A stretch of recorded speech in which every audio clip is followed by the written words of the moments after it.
প্রত্যেকটা জিনিসের দাম অনেক দিন দিন বেড়েই চলছে, কিন্তু এটা মানুষ ফলো করে না। সরকারের দোষ দিলে কাম হবে না। সরকার ভর্তুকি দিতে তো সরকারের চলতে হবে। যে স্যালারি পাওয়া যায় তাতে 15 দিন চলার মতন আর কি হয়।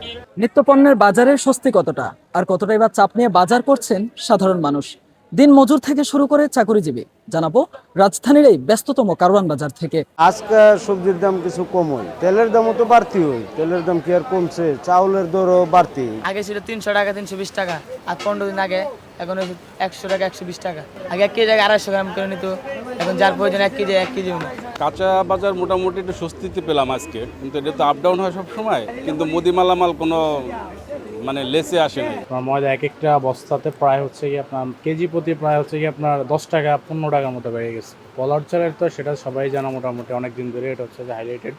এটা হচ্ছে কি 1 কেজি পলাউড চালে নর্মালি হচ্ছে আপনার 120 টাকার মতো 30 টাকা বাড়ছে। চিনি রিসেন্ট হচ্ছে চিনি হচ্ছে যে আপনার বাড়ছে হচ্ছে প্রায় 10 টাকার মতো চিনি বেড়ে গেছে। শুকনা মরিচটা এটা 1 কেজি মরিচে প্রায় 120 টাকা 30 টাকার মতো বাড়ছে। মানে হচ্ছে যে দাম বাড়ার মধ্যে এগুলোই আছে, আর আগের যা রেট আছে মোটামুটি ওগুলো তাই চলতেছে। আমরা সব কিছুর দাম বাড়তেই, সয়াবিন তেলের রেট আগেরটাই আছে আর কি, এটা রিসেন্ট বাড়ে না আপনার 1 মাসের মধ্যে। মানুষ তো হচ্ছে আপনার হিমশিম এমনি নর্মালি খাইতেছে, কারণ হচ্ছে যে আপনার যে স্যালারি আর হচ্ছে যে বাজারের যে জিনিসপত্রের দাম তা হচ্ছে যে কখনোই দাম মিলাতে পারবে না। একটু তো হিমশিম খেতে হচ্ছে, দেখা গেলো যে অনেক বুদ্ধি খাটায় বা অনেক মিনিমাইজ করে চলতে হচ্ছে আমাদেরকে। মুরগির বাজার গেছে সপ্তাহ যা গেছে এই সপ্তাহ তা ব্রয়লার 180 থেকে 75, আর লালদা মনে করেন 280 70 60।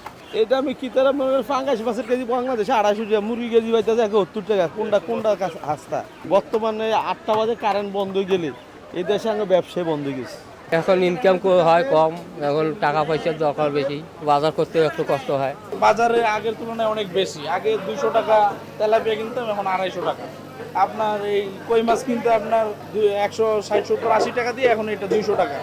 বাজারের তুলনায় অনেক বেশি, আগের তুলনায় অনেক বেশি। মধ্যবিত্তদের জন্য একবারে এটা নাগালের বাইরে। বাজারটা যদি একটু নিয়ন্ত্রণ করা যায় তাহলে আমাদের সাধারণ মানুষের জন্য একটু ভালো হয়। মাছের দামটা যে বাড়ার কারণ হয়েছে সাপ্লাই কম ছিল, বুঝছেন? সাপ্লাই কম থাকার কারণে বাজারে মাছ আসতে পারে না অ্যাভেলেবেল। যতটুকু চাহিদা বাজারে মাছের, ততটুকু চাহিদা পূর্ণভাবে মাছ আসে না, বুঝছেন? এটার কারণে দামটা একটু বেড়ে গেছে।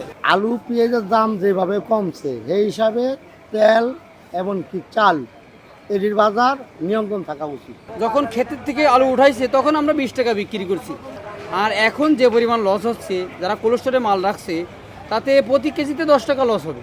এটা তো বাঘা ব্যস্ত আছে, একটু কম, কেউ একটু বেশি রাখে একটু কম রাখে। সয়াবিন তেল ডাল আর এগুলো তো দাম বেশি করা। সবজির ক্ষেত্রে যদি বলি, যেমন আজকের বাজারে পটলটা একটু বেশি আছে, 10 টাকা বেশি আছে। যেমন 30 টাকা ছিল আগে, এখন 40 টাকা পড়ে চলে গেছে।